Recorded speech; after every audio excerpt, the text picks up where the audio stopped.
Welcome to the AVAIL podcast, where we dig deep and talk about the art of leadership. My name is Virgil Sierra, your AVAIL podcast host and lead pastor of Vertical Church, aka Iglesia Vertical in South Florida. In this episode, we are sitting once again with Pastor Johnny Moore. Johnny is the lead pastor of Family Worship Center in Cairo, Georgia. And today we're going to talk about how to grow a thriving church in a small town. So lean in, leaders, and let's get started. Pastor Johnny, it's good to have you again on the AVAIL podcast. How are you feeling, brother? Hey, I am doing great, Virgil. It's so good to see you. I always get excited when I know that I'm going to spend a little time with you. You're an exciting man. I appreciate that, and the feeling is mutual. Every time I talk with you, Pastor Johnny, I learn, I take notes, I lean in. So I'm excited for our AVAIL audience who knows you to reconnect with you. For those maybe who are newer to our AVAIL audience and haven't met you yet, can you tell us a little bit about yourself? Absolutely. I pastor in Cairo, Georgia, just north of Tallahassee, Florida. We're 15 miles from the Florida line. Cairo's my home, and my mom and dad are from here, and work took them away for a few years, but I was in the second grade, probably about 6, 7 years old when we moved back here. And that's been a long, long time ago. And so Cairo's my home. I grew up here. My dad owned a business here in town, and so I worked throughout all this community working with him. And, I just had a passion for this town. I always loved this place. And when God called us into ministry, we traveled and sang for several years on the road, had a singing group, traveled around the country. It was a lot of fun, met a lot of people. And matter of fact, I actually met my wife when we were traveling, and she was in Ocala, Florida. And we ended up getting married and went into ministry, pastoral ministry, went to work there in Ocala, Florida at, then it was the Ocala Church of God, Living Waters Worship Center now.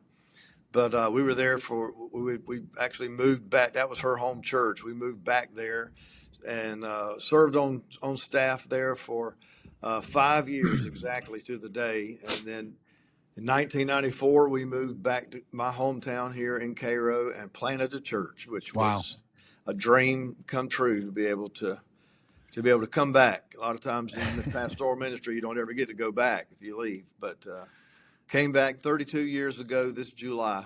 Wow. Planted Family Worship Center, and it's hard to believe it's been 32 years. It's like it was, just a year or two ago. I mean, it's like, where did the time go? My goodness. I can imagine all of the stories, all of the anecdotes, all of the memories. That's a beautiful thing I think about this journey, Pastor Johnny, is we're excited about what's to come. We could also look back and celebrate some great things that God has done and some lessons that we've learned. Now, absolutely. One thing I love about you, Pastor Johnny, is you have a fire and a passion in your heart for the Lord, and obviously for the calling and the gospel and the kingdom. But I know that you like to help small town pastors grow thriving churches in those small towns. Tell us a little bit about your book, Homegrown, and what sparked that passion. Yeah, Homegrown was a book I wrote a couple of years ago, and basically it is the story of our journey here in Cairo. Most everything that we have done here has been what we would call homegrown. John Maxwell has always been a huge influence in my life, and I helped raise him to a place of success because I spent thousands of dollars with his ministry, and I'm proud to be a John Maxwell supporter. But he just taught me so many things just from listening to cassette tapes and reading his books, and through the years. But what I learned is, for us, we came back to Cairo in 1994 to plant this church. I thought everybody loved John Maxwell, and I thought everybody, just wanted to hear all the stuff that I had learned from him. And I just began to find out these people, they didn't care who John Maxwell was. That didn't mean anything at all to them. And and a lot of the times, he taught leadership principles. He was the best at it, and still is. But when it came to coming to a small town, things were just different here. Yeah. Things that worked even in Ocala, Florida, it was a lot larger city.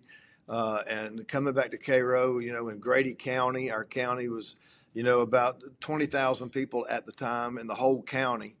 and about 6 to 7,000 in the city.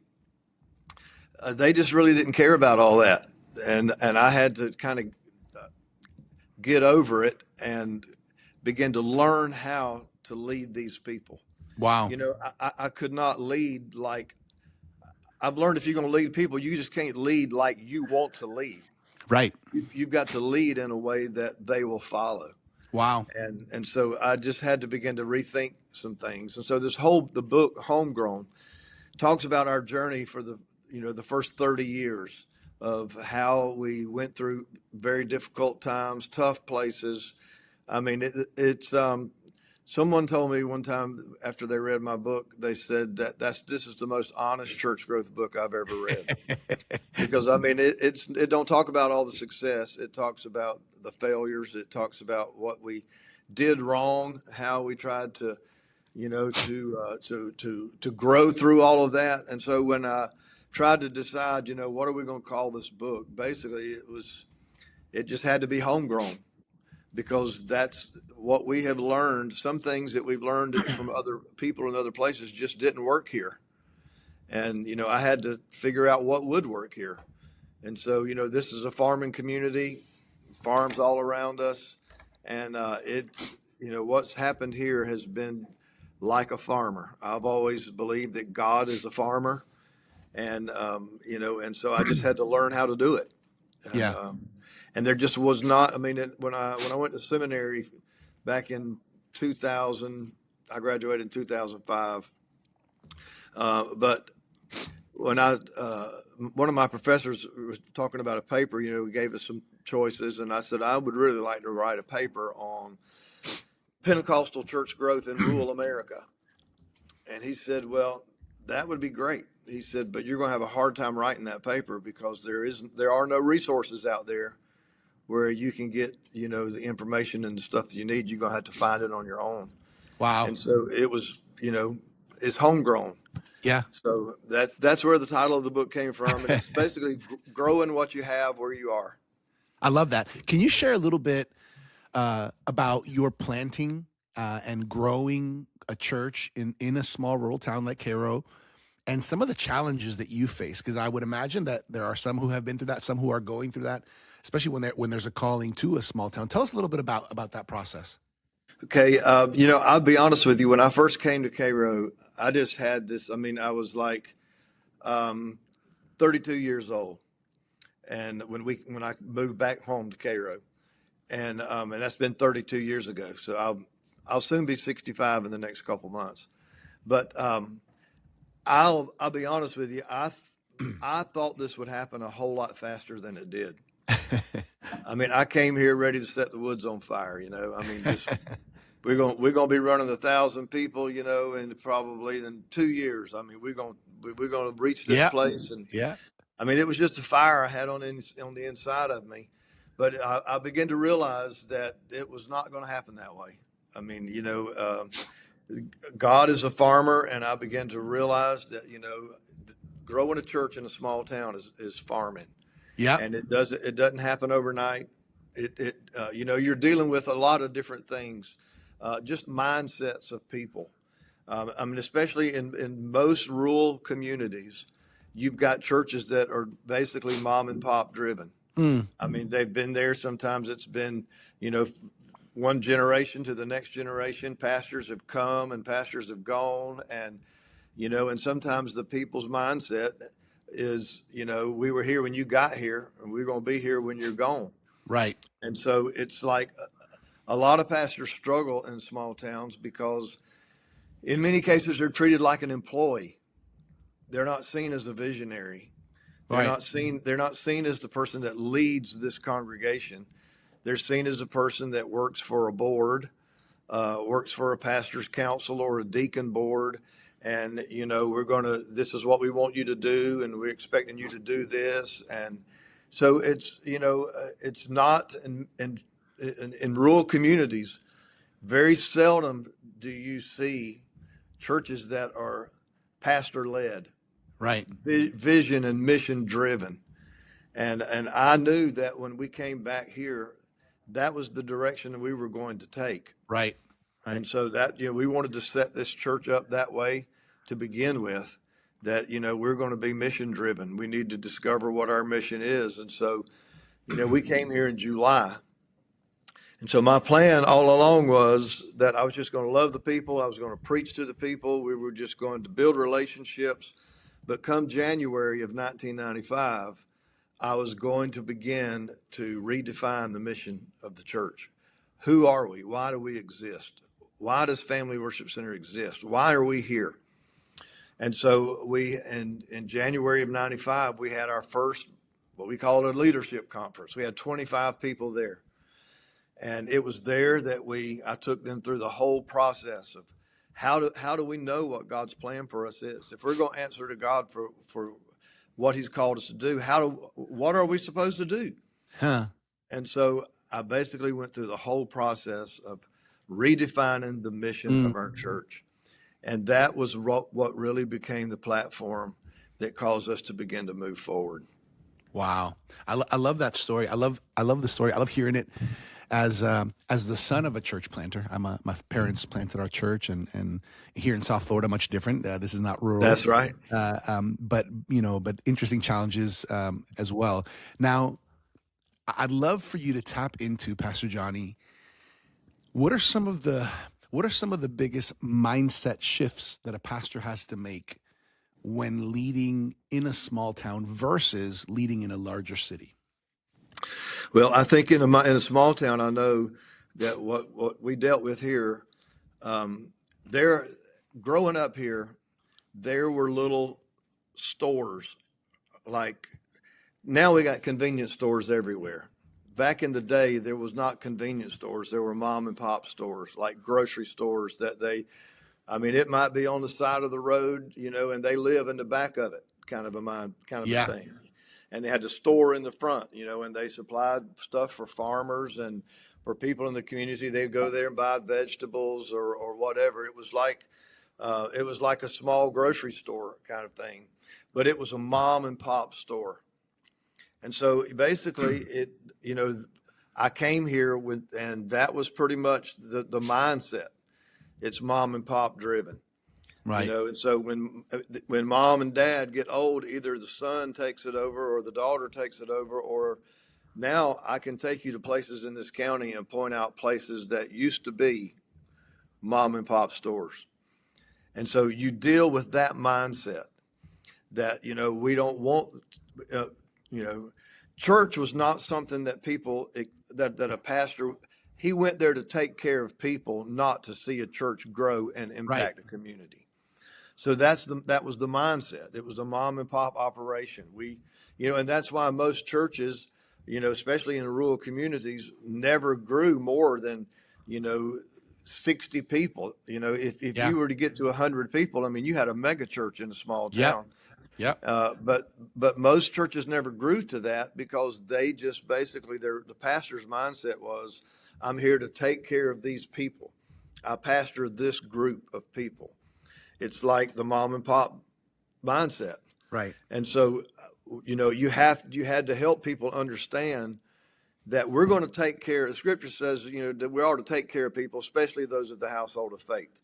We are going to take care of people. But instead of me taking care of every one of you, what I really want to do is teach you and train you how to care for yourself and begin to help me care for other people.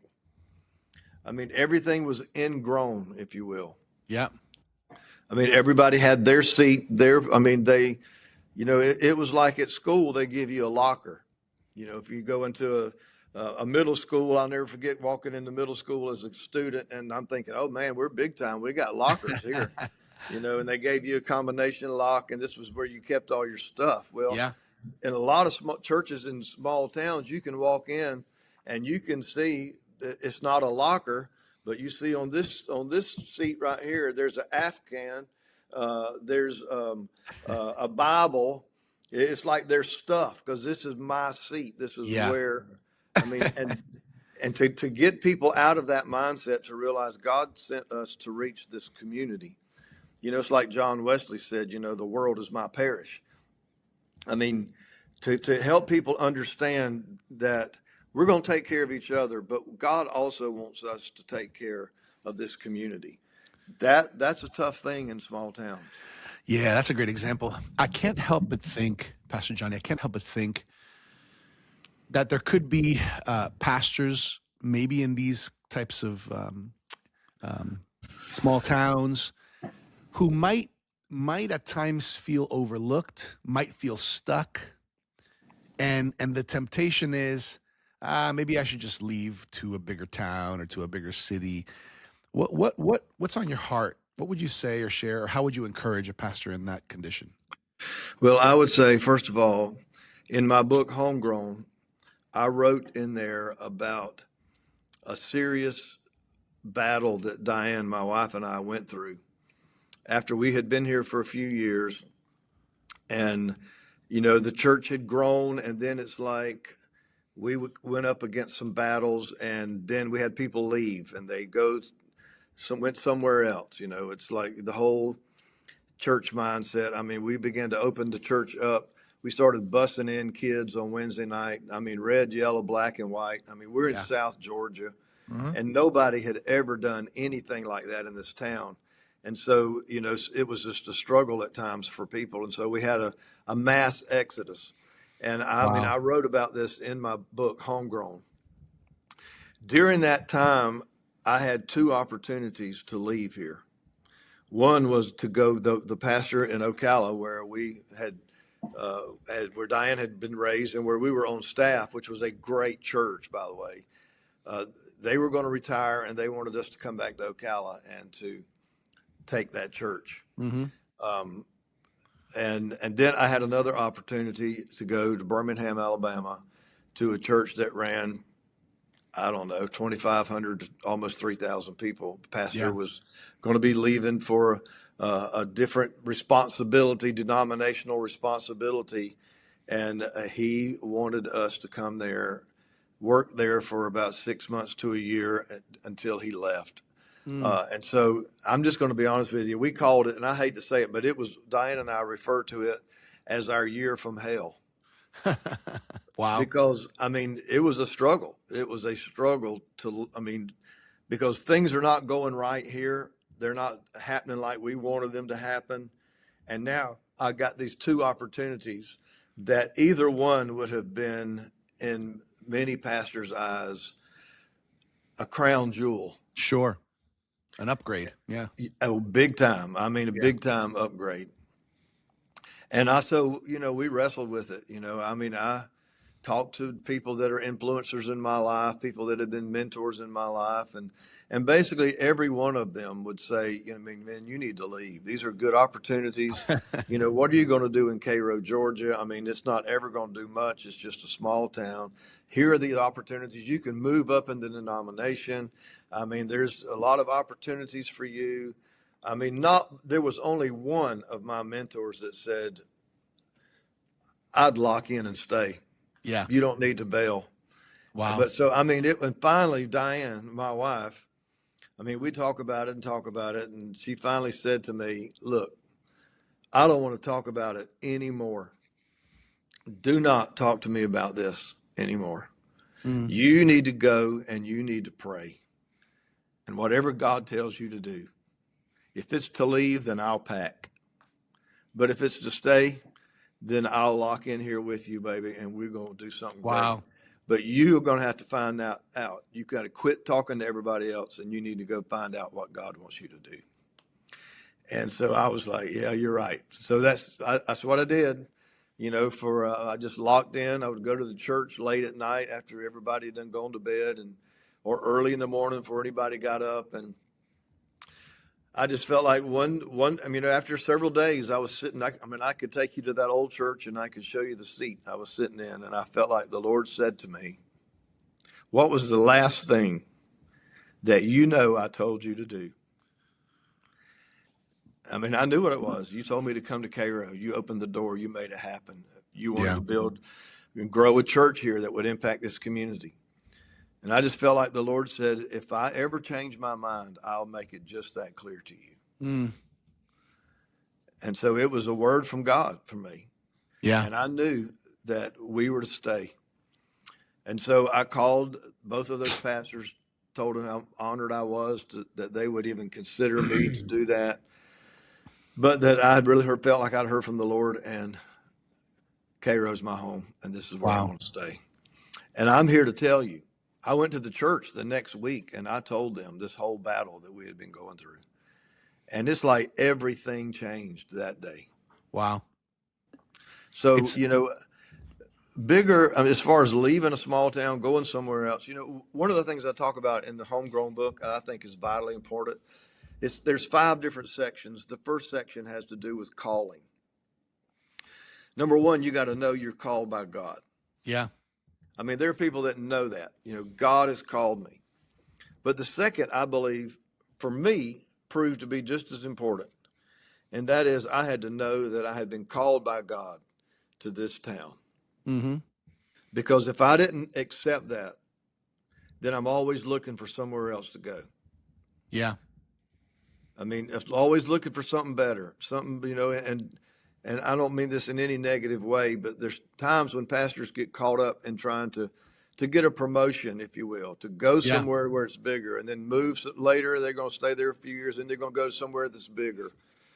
My thought has always been, for me, I can't answer for everybody, but I felt like God had, number one, he called me to this town. Yeah. And what I need to do is pour my life into it and grow what I have right here where I'm at, instead of trying to just pastor a little bit and then move somewhere else and then Right. move somewhere else.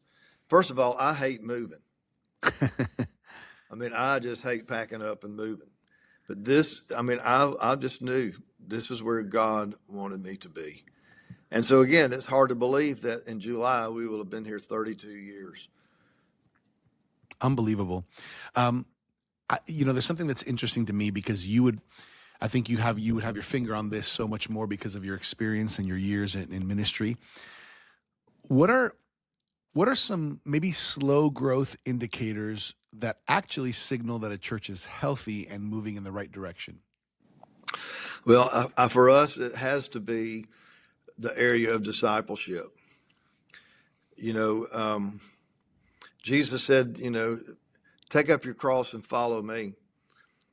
When you start talking about discipleship and locking in to growing people, one or two things happen. People either lock in with you and they want to become disciples, and so they allow you to pour into their life and disciple them, or they leave.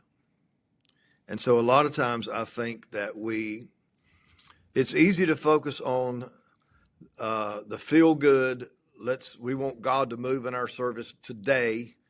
We believe in signs and wonders and miracles and God's, but it's easier to focus on that happening in the service today. And people like that. But when you start talking about taking up your cross and follow me, and you start talking about becoming a disciple,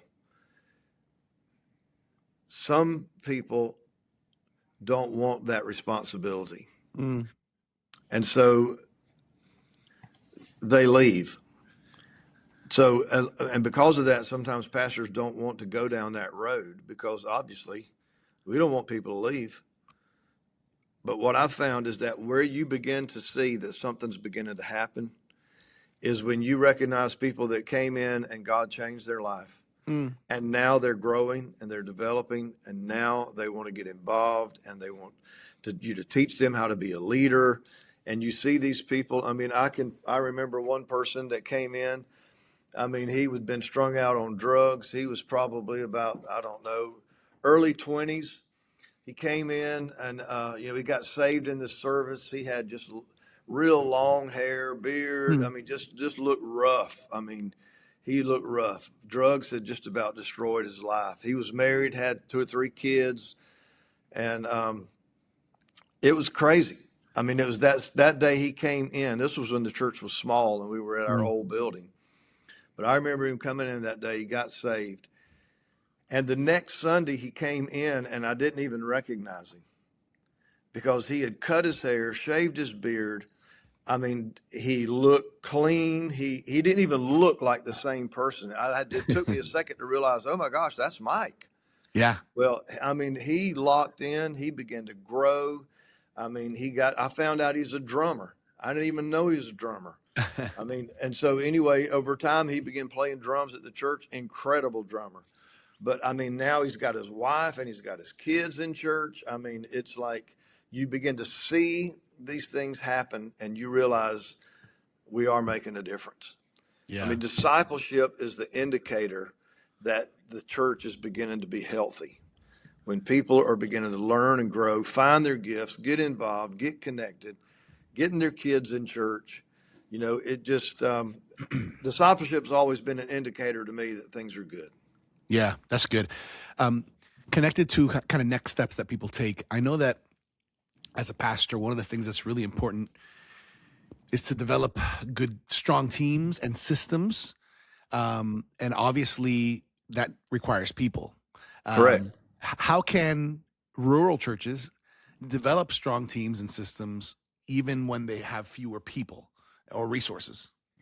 Well, what I've learned is that you have to start with what you have. Okay. I mean, and in the book, I talk about one of the sections in the Homegrown book is talking about structure. Anything that grows up overnight's a weed. I mean, it takes time to grow things that's going to bear fruit. Yeah. And so my mom, years ago, she would plant tomato plants, like just, in a bucket or something. But she always would drive a stick in the ground, like a stake in the ground beside the tomato plant. And as it grew, she would take a pantyhose and tie that tomato plant to the stick. It would grow up a little more. She would take another pantyhose, tie it to the stick. Because the pantyhose was because it was flexible. Yeah. Okay. But the purpose is that she was providing structure for that plant. Because if it didn't have structure, the fruit would rot before it would get ripe. Yeah. So I've used that analogy many times because the church has to have structure.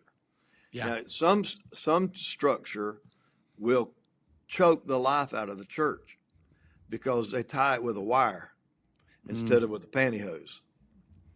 You see what I'm saying? Yeah. It's got to be flexible. It's got to be able to breathe. But the bottom line is that if you are going to see your church grow, then you have to provide structure. And what I had to do was I had to use what I had. I mean, these people were not perfect, especially when we first went there, which they're still not perfect. I'm not implying that. Sure. But the point is that when we first went there, I mean, everybody in the church smoked, I think.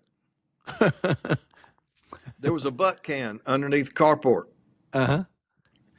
And so, I mean, when we planted this church, I mean, we actually had a building and some people, there was like just a handful of people had been meeting there.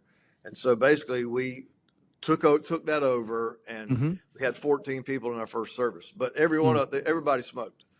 And so they had this butt can up under the carport. And I mean, I hated that butt can. I hated to pull up to see that butt can there. And, back then we had Sunday school and church. And so everybody was standing in the carport, smoking before church. Go out and take a smoke break between Sunday school and church.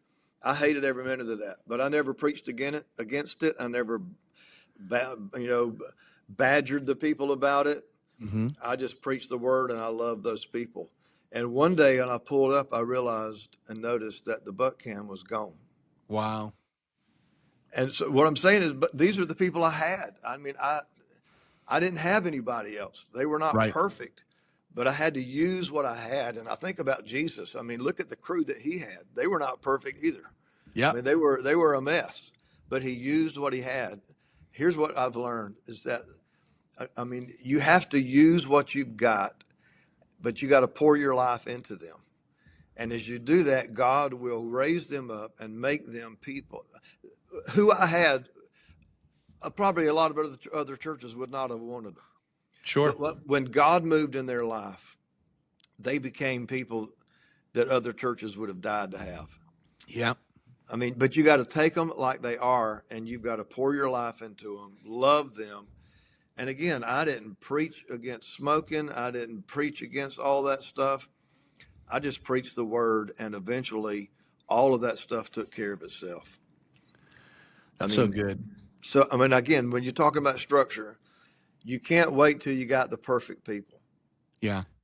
You got to use who you got, and you got to develop them, and you got to be merciful and graceful with them. I mean, you just got to help them grow. Yeah, and I think that's a great place to kind of land the plane, because I think that's ultimately our calling as pastors and ministry leaders, is helping people on the journey that God has for them, to know God, to discover their giftings, to put it, to be part of God's purpose, and obviously everything in between. And I think that's a great example, Pastor Johnny, of being faithful stewards of what God has entrusted us with. Um, Tell us, how can people connect with you, Pastor Johnny? How can they get these? I know that you've written a few books and you have some resources. How can people connect with you and get the books? Well, I've got a brand new book that just came out first of the year. Hmm. It's called The Shift, Yep. Creating an Environment for Transformation. And this book talks basically about revitalization. When a shift occurs, transformation happens. So how do you create a shift? I can't bring transformation, but I can create an environment that will cause a transformation. And creating that environment is what we call the shift. And so I talk about how to do that, how we've done that here. Because churches go through seasons. There's seasons when it's growing. There's seasons Hmm. when it's just like winter. I mean, it's like nothing's growing. Everything looks Yep. like it's dying. And but there comes a time when you can revitalize it. And so we talk about how do we do that? It has been proven principles for us. So that's my newest book. It's on the AVAIL label. Yeah. And then I've got Homegrown, which was my first book I wrote in 24. And it tells the story and talks about five components that have what I would attribute to where we are today. It's a great book, talks about mission and vision, talks about structure, talks about culture, talks about calling, talks about how to become a church of influence in your community. So I definitely, a pastor, especially in small town, would really benefit from that book. The shift book would work for anybody because we Hmm. all go through times of revitalization that we need it, even in business, as far as that's concerned. But those books can be gotten at homegrownpastor.com. Homegrownpastor.com. That's our website. We have a Facebook page, Instagram. We're on all the social media platforms. Homegrown Pastor, and those books can be they can be Beautiful. purchased right there. And there's a lot of other resources that we have, preaching materials, series that I've done, for years that have been a part of the journey. I can look back at every one of the series I've preached, and it was a Yeah. part of the journey that moved us forward. We That's talk a awesome. lot about, we preach about, got all kind of series on stewardship. In small towns, sometimes people struggle with, getting people Yeah. to understand giving and be stewardship. Well, I've got all kinds of stuff that we have developed and used, and it's available on that website as well. Yeah. Everybody, the website is homegrownpastor.com. Check out some of those resources from Pastor Johnny. I want to mention, before we continue on towards the last part, the Avail Journal. If you are not yet subscribed, what are you waiting for? availjournal.com. Try our free trial subscription. Check it out. I think you're going to be pleased because the content is amazing, including pastors like Pastor Johnny Moore, who has great Yeah. contributions to our Avail Journal. Looks good. Great contact. Great resource for you and your team. Check it out at availjournal.com. Pastor Johnny, as we finalize this podcast, what do you want to leave on our hearts? Well, I want to leave, first of all, that one of the things that I believe has been extremely helpful to me was that when I felt like God was bringing us back to Cairo, I felt that God wanted me to pastor the town. You know, I am really a pastor to a lot of people that don't even go to our church. Mm. They go to other churches, but they're kind of locked in sometimes because of family or because of whatever. But Mm. when they get in trouble or when they have a need or when they want somebody to pray, they call me. When I see them in the community, they call me pastor. I mean, I feel like for me, you've got to get out of the four walls of your building. Mm-hmm. You got to get into that town. You got to go to the restaurants. I mean, you got to hang out at the Walmart or the Dollar General store, whatever you have. I mean, you got to go to the ballpark, and you got to hang out, and you got to see people. Go to the post office. You have to go where people are. Go to Friday night high school football games, because these are my people, whether they ever come in the door of my church or not. You know, these are my people. This is my town. And I look at it that way. And so, I mean, I just feel like you just have to be in the community. People get to see you. They know you. You build relationships with people. I mean, it's amazing to me now as I look out in this congregation, there are several people that are sitting in this congregation every Sunday that I graduated from high school with. And you just don't know what that does to me. I mean, we've been friends for all of those many years. And now here they are sitting in my congregation with their families, worshiping God when we were doing a whole lot of things other than that back in the day. So, but I believe that has happened because I don't hide behind the four walls. Yeah. I don't hide out in the green room. I get out where the people are. I want to shake hands. I want to be friendly. I love people. And that's one of the things that if you're going to pastor in a small town, you got to become a household face to those people. Yeah. There you go, everybody. Some wisdom from Pastor Johnny Moore. Yeah. A shepherd's got to smell like sheep, right? That's exactly right. Yes, sir. Yes, sir. 100%. Pastor Johnny, it is always a privilege and a blessing to hear from you, to learn from you, to gain insights from your journey and your experience. Thank you for your heart.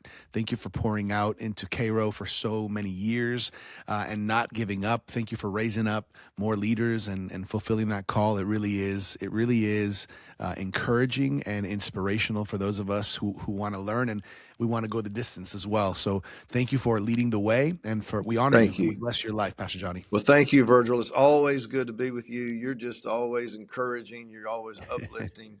You know, you're one of those people I like being around. So thank you so much for letting me come and be a part of this podcast today. Yeah, I appreciate that. On behalf of our whole AVAIL team, Dr. Sam Chand, Martijn Van Tilwoord, everybody behind the scenes on AVAIL, we honor you. We bless you, Pastor Johnny. And everybody else, thank you for joining us for this episode of the AVAIL podcast. For more leadership resources, check us out at theartofleadership.com. Make sure to claim your free trial subscription of the AVAIL Journal at availjournal.com. As always, I'm your AVAIL podcast host, Virgil Sierra. Muchas gracias. Thank you for connecting with us to learn the art of leadership here on the AVAIL podcast.